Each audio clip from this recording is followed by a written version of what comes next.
Nous sommes à la fin de la Seconde Guerre mondiale. La compagnie italienne Piaggio, alors vieille de 60 ans, est à une époque charnière de son histoire.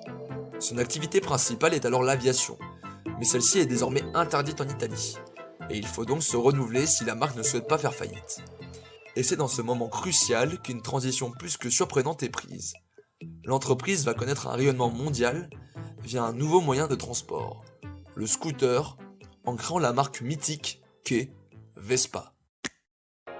Conception, ergonomie, stylisme, affordance, signature, le podcast où l'on parle des objets et de leur design. Cette décision plus qu'originale a été prise par Enrico Piaggio, le fils du fondateur de l'entreprise.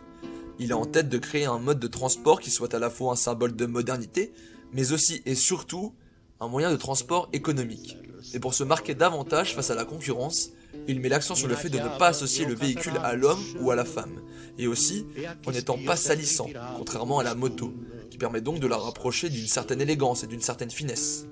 Ces ingénieurs travaillent alors sur ce nouveau véhicule, et proposent des essais comme le Paperino, mais ne convient qu'assez peu à Piaggio.